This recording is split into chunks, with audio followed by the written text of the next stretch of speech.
Hello guys and welcome to Outdoors with Sandro. In this video I take you on my biggest adventure on the Annapurna Circuit on the world's most beautiful trek. I will show you some of my personal footage and take you through those breathtaking landscapes, and I will tell you all about my experience about solo trekking in Nepal. Let's go!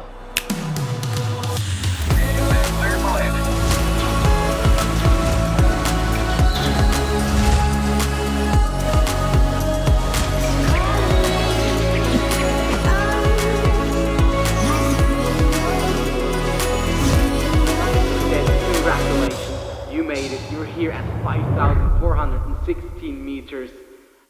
I know traveling is maybe not the number one thing to do right now, and the situation in Nepal isn't really fun, but still I decided to make this video that if the situation changes and things get better, then you have all the information that you need. But before we start, just leave me your thoughts about long distance trekking in the comments. Have you ever done one? If yes, which one? And if you haven't done one, could you ever think of doing one in the future? Alright, if you have never heard of the Annapurna Circuit before, here are some facts. It is a long distance trek which is about 200 kilometers long.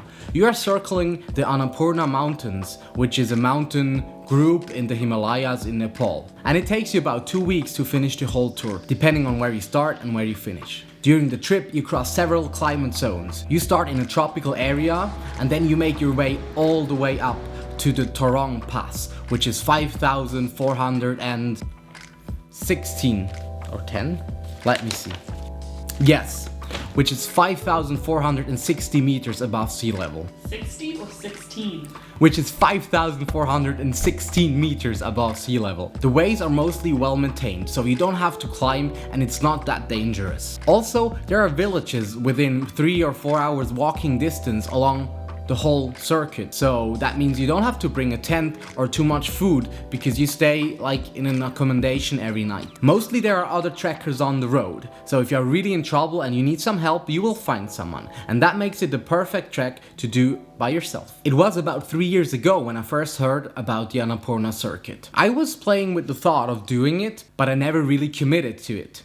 But one night I was out with some friends, we had some drinks, and then I came home and it came to me, dude, you just have to do it.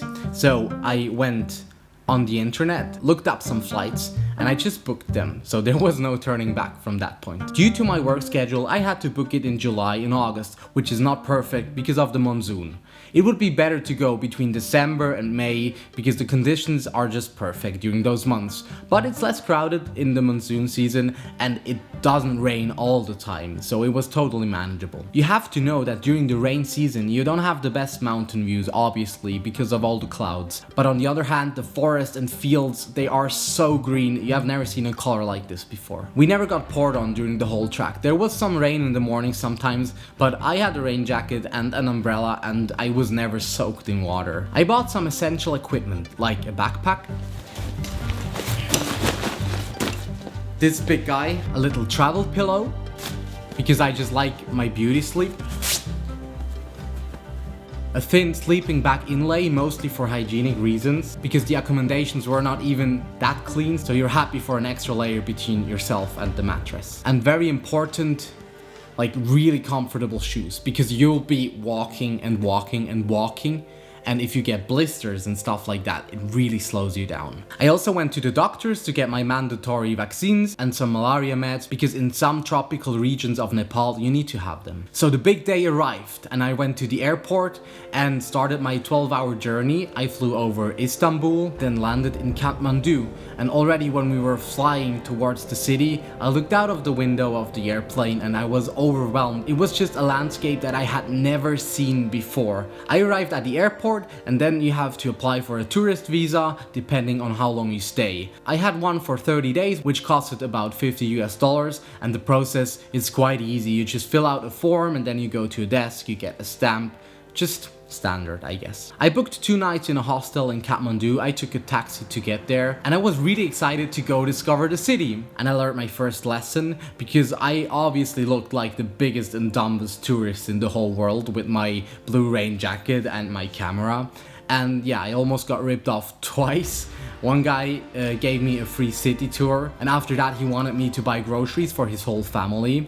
and another guy wanted to sell me diamonds from Nepal. It was a fun experience, but I guess it's important to know you have to be a bit careful. I was kind of overwhelmed by the hustle and bustle of the city. There are narrow streets with so many cars and motorcycles, the air is dusty, and it's just wild. I wanted to go to the tourist office because before you start a trek in Nepal, you have to get a permit to do that. The process is quite easy. If you want to do the Annapurna Circuit, you basically need two different permits. One is the so-called TIMS, which means Trekkers Information Management System, and you need that one for any kind of trek in Nepal. They register every single one who's doing a trek, and like that, if something happens, like if a storm comes up or something, they always know who's on which track, which helps you. To get the TIMS permit, you have to bring your passport and 2 passport photos, and it costs you about $17 to do this. The second permit you need specifically for the Annapurna Circuit is the ACAP permit,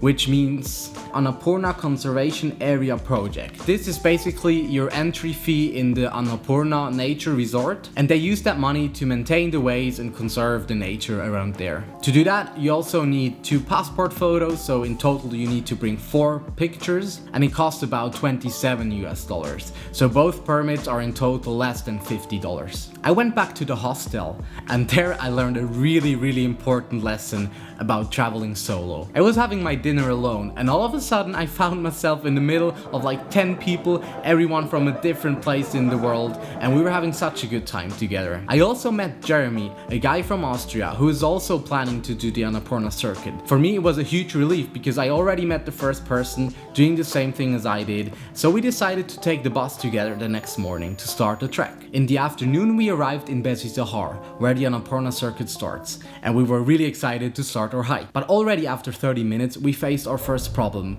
because a landslide took away a huge part of the trail, so we didn't know how to get across this hole. At this point we also met Kike and Elias, which were also 2 guys doing the Annapurna Trek, and together we had to climb through the jungle to get around this broken section of the trail. The first night that we spent on the trek was probably the worst one, because we ended up in a really small village which was basically empty because it was off season.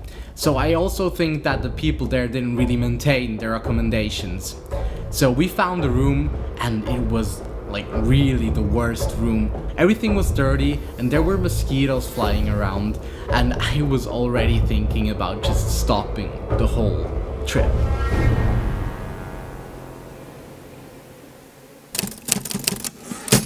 We forgot about this little setback after our first really tasty breakfast, and then we continued our hike. In the beginning, we walked about 15 to 20k every day, which took us about 6 to 8 hours, so we were going quite in a fast pace. Obviously, once you're over 3,000 meters over sea level, you have to go way slower than that. The food was surprisingly good, and it's really important that you get plenty of calories when you're doing something like this. We had a lot of rice and oats and some sweets like pancakes with honey. It is essential that you stay hydrated, and therefore you had to plan a little bit ahead. It is really not good to buy bottled water because they don't really have a recycling system, so every empty plastic bottle that you throw out somewhere just stays there basically forever. So I just brought some bottles and chlorine taps, and I could disinfect my own water. It tastes like a swimming pool, but that's when you know that you don't get sick. But my friends used other strategies like filter bottles or these UV lamps to kill all the bacteria in the water, which also worked out pretty fine. So there are a lot of ways to stay hydrated without making plastic waste. After 4 days we reached Manang, which is the last bigger city that you come by on the trek. They have some restaurants, some hotels, and even a store, and I decided to buy a walking pole. This was a true friend because it took some weight away from my knees, and I could also use my upper body to go a bit faster.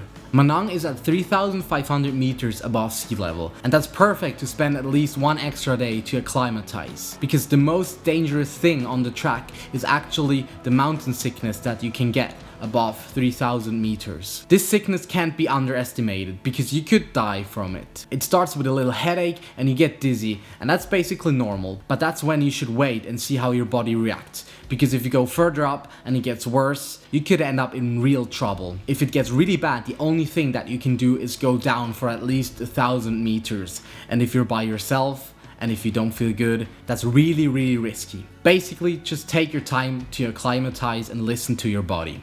We used this extra time for a little day trip to the Milarepa cave, which is a beautiful place where a Buddhist philosopher has spent the majority of his life in solitude, just meditating and thinking about life. My favorite place in Manang was this little coffee shop. There were decorations all over the wall, and there was this really small kitchen with an old lady in there cooking the food for all the guests, and I had like 5 huge pancakes because they were so delicious and I could really need that extra energy boost. After Manang, the landscape changes drastically. There's no more jungle, but you're surrounded by those Himalayan mountain ranges and everything gets more rocky. We took a little detour to the Tilicho Lake, which is with 4,919 meters, one of the highest mountain lakes in the world. This little trip is also very good for acclimatizing, because you stay the night at the base camp, which is below 4,000 meters, and then you go up in a day at almost 5,000 meters to acclimatize, but then you can come down again, so your body can get used to those conditions. The view up there is just out of this world.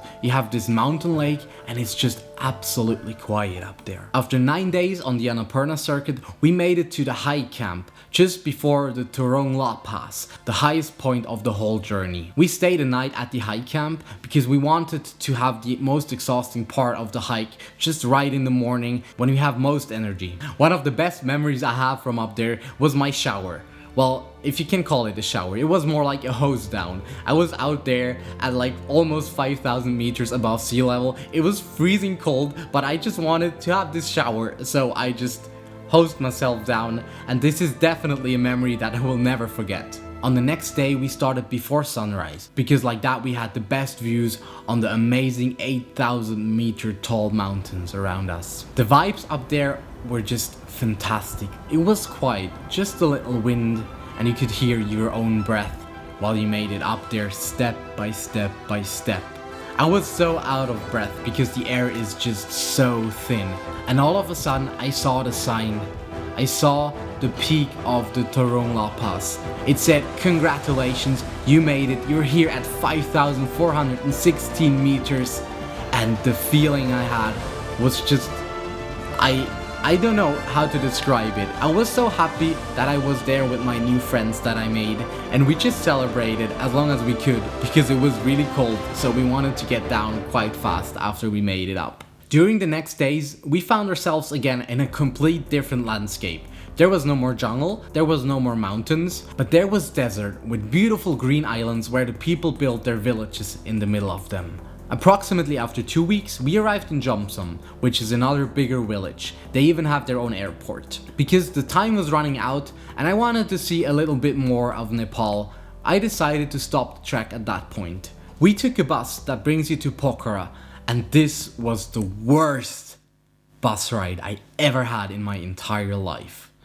We spent like 10 hours on this bus. It was shaking like this, and we were squeezed together in the back seat. They were playing the same 5 songs over and over again in a volume that almost made my eardrums explode.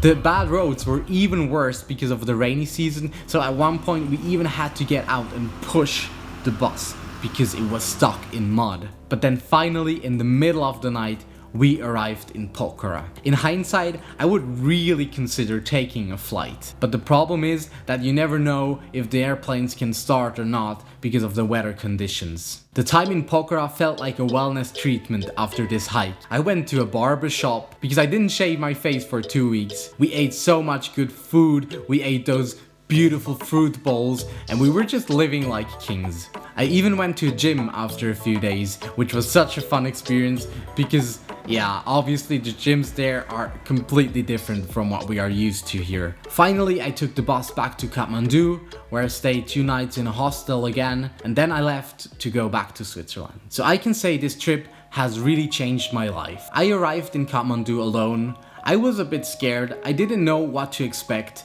and I left Nepal with new friends, and I was really proud that I made it through all those discomforts, all those fears during those 2 weeks of the Annapurna Circuit. I learned that the world is a friendly place and everyone is willing to help you if you just ask. So if you are into nature and into hiking And if you would like to have a complete different experience in a different world with a different culture, then I can totally recommend you to travel to Nepal and do one of their long distance treks. If you would like to have more detailed information on anything that I just told you, then just leave a comment or write me a direct message on Instagram. I am very happy to help you. If you like this video and if you want to support my channel, then give me a thumbs up and don't forget to subscribe, because I'm posting new videos every other week about my outdoor adventures. And then I hope to see you very soon again. Goodbye.